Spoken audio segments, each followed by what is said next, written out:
something similar, but now let's add two angles.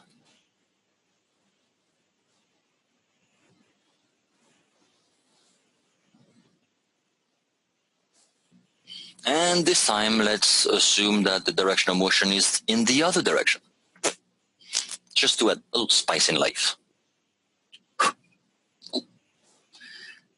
Hey, go away.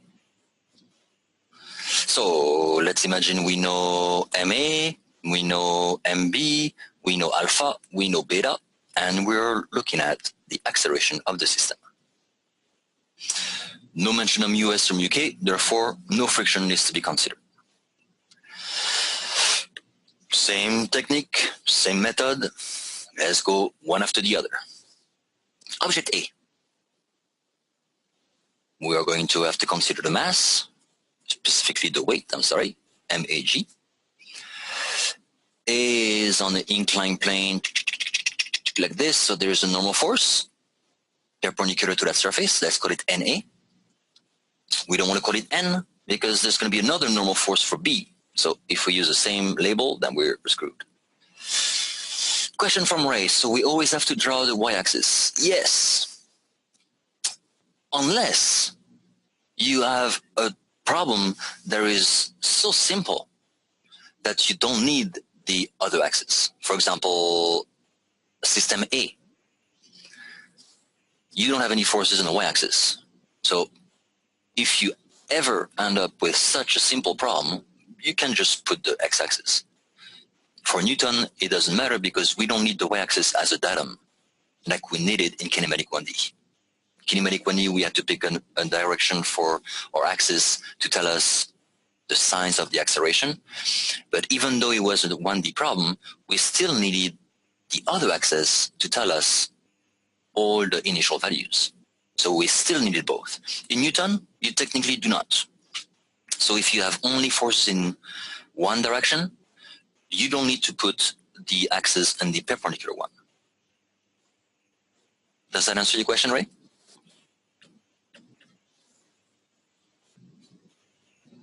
Perfect. Because you're right. We could have taken y right, y left, but doesn't matter because we only have the x equation. Because the y equation is 0 is equal to 0, regardless of where we pick it. Good. The only type of problem where you will not need to specify the other axis is when you deal with pulley at equilibrium. So the set of problem that we've done last Monday. But other than this specific type of problem, you will always need both. Okay. So we have the normal force, that's number 2 on the list. Number 3 is any pulling or pushing. In this case, A is being pulled up by the tension, TA. And that's it, because there is no friction. All right, let's do B right away. Whenever you have more than one system and you know they're connected, do all the free body diagram first, because then it's easier to add the third law, which you know you're going to have to use, even if there is no pulley. So object B, same thing, WB. Wait, I need to move my little bar that's in the way.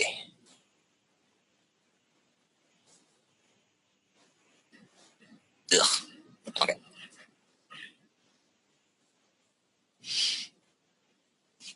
So MBG. What else? We have a normal force from the inclined plane.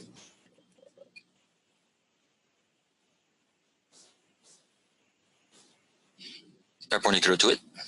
This is about object B, so let's call it NB. So again, always put those labels.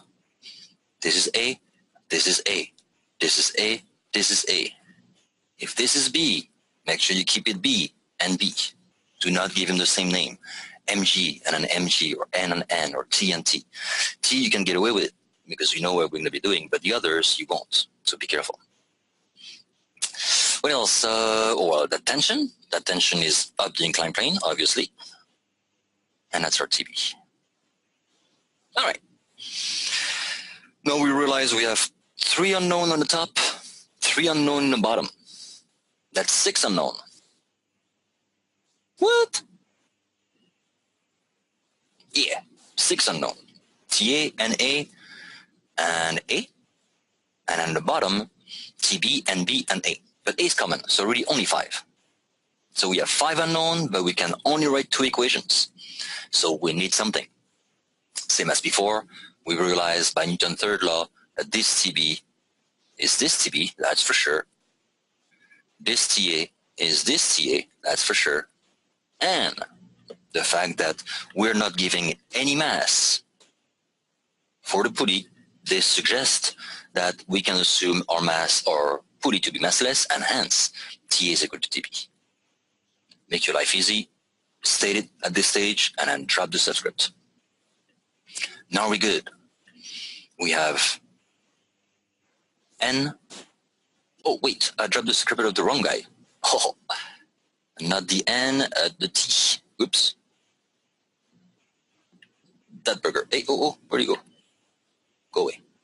This T and this T. Sorry about that. So let's count them over known. We have NA, T and A from the top free body diagram. And on the bottom, we still have T. We have another one called NB. And we still have A. So that's 1, 2, 3, 4. But we know we can write 2 equations for each. Perfect. Now let's start the math. Don't ever start the math if you have more unknown than the number of equations. Because mathematically, you know from high school, that ain't going to work. There's an infinite number of solutions. That's going to be very, very important in the next class, C270. Because you may end up with, I don't know, 8 by 8. And the algebra is not fast. So don't throw yourself into trying to do algebra and solve a system that is impossible to solve. All right. Before we write the equations, though, we need to complete both of those free body diagrams. So object B is coming down. Therefore, I'm going to pick positive x down and y perpendicular to it. All right. And object A is going up. Therefore, I'm going to pick positive for t and y perpendicular to it. Good. The last thing that I need to do that we know we have to do from chapter 2 is the direction. T is done, N is done, NB is done, no problem, but the weights are neither along the X or the Y, so we need to identify again where that stupid angle is, and then the right angle triangle, and then decompose them accordingly. So let's use the technique again. This is alpha. So alpha is going to be involved with the weight of A. And similarly, beta is going to be involved with the weight of B. My weight of A is vertically down. It's perpendicular to the line that creates alpha, which is horizontal. Therefore, let's focus on this line. This line is perpendicular to my y-axis. Therefore, alpha is between my force and the y-axis. Next one. B, MB, G is vertically down. The angle beta is horizontal. Those two are perpendicular to one another, so let's focus on the other line that creates beta, which is this one. This one is obviously perpendicular to y, therefore beta is between your force and y. Done. Now we have 2 free body diagrams that are entirely completed. Now we can use chapter 2 technique. All right, so back to chapter 2. Standard forces in the x direction will give us what? We have a t here, we have 0 NA, and we have negative MAG sign. And this is equal to MA because I'm doing object A times A. In the y direction, is T0 plus NA minus MAG cosine. And this is equal to 0, again, due to the choice of recurrent system. All right. If you have taken linear algebra before, that is, if you had Math 103, then you realize and appreciate why I wrote my equation like this, by aligning all my tension, all my NA, and all my weights along the same column. Because if you like to write this in terms of metric multiplication, then you can just fit in your calculator, bing, bang, boom, done, easy. So remember, there is a link on the course website that says mathematical physics, first one. If you like to learn a technique, please do, because it's going to be very, very useful in C270. Next free body diagram. So again, we have three forces. The first one in the X is going to be mbg sine beta, positive, plus 0 in B minus C, and that's equal to MBA. And in the Y, if one is sine, the other one gotta be cosine. But the sign is negative. Look, NB is positive, and T is 0. And the sum is equal to 0 for the same argument as object A. All right, so let's circle our equation, or unknown. We have A here, T here, T here. We have NA here, and that's it. And we have NB here, and that's it. So, we obviously have 4 equations. Oh, what is 0? So, which one? This one or that one? This is the sum of the forces in the x direction, this is the sum of the forces in the y direction. This is the sum of the forces in the x direction, and this is the sum of the forces in the y direction. And we have applied Newton's second law. Therefore, we have applied this and this. Does that help answering your question? Which one is which? Is it in the x direction or is it in the y direction? That is, which one is 0? Anybody else can help? The x is 0 in the... How come? Are you looking at object... well, it doesn't matter. Why do you think the acceleration is 0 in the x direction? Yeah. Look at the diagram. This is A, B. Unless I goofed, A is going up and B is going down, right? So that's where the direction of the acceleration is going. A going up the inclined plane, B is going down. So since I know that A is going up the inclined plane, I put my positive x in the same direction as the acceleration. That's the guy. Therefore, here, A is 0. So it's AY here. This is MA, AY, and this guy is 0. Similarly, as B, we know we're being told that A is down. I have decided my positive x to also be down. That implies that this A that shows up here is my AX, which in magnitude is the same as this guy, because the string doesn't stretch. Hence, if A is chosen to be along your x, then the acceleration here is 0. Therefore, this 0 comes from AY. That's the guy that's 0. Does that answer your question? Oh, I mean in the equation set, what? Oh, same as above. Like I mentioned earlier, I like to align all my unknown one below the other so that if you like to rewrite it in matrices, it's easy. This, by definition, must be Tx, and this must be Ty. This is NAY, and this is NAX. So you don't have to put the 0 if you don't want to. Only if you're interested in writing this in matrix form and being able to solve through your calculator. If you're doing the algebra by hand, you don't have to align your unknown and you can just keep the 0. Does that make sense? So the only reason I keep the 0 is to highlight which component of those is 0 or not. This is NB only in the y direction. So if the force is entirely along one direction, the other component has got to be 0. So it's just a little reminder from chapter 2.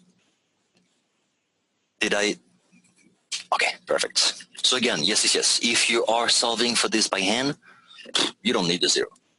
It's only if you're thinking, okay, eventually I'm going to have a 4x4 to solve. I don't want to do this shit by hand. No way. So I'm going to write it that way.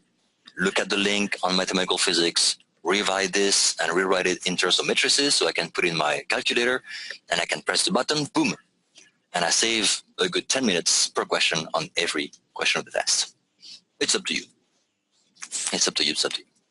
So if you'd like to get more details about the technique on Wednesday, let me know, and I can go over it and give you an example of how that works if you've never seen it or if you've never taken Math 103. Very useful. Okay, so is of interest T, well, we stuck with it, but we realize that the second equation will give us NA, which we don't care, and the fourth equation will give us NB, which we don't care.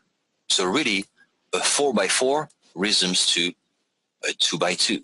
We only need the first and the third. And this guy's negative t, this guy's positive t. So let's just add up those two equations like before.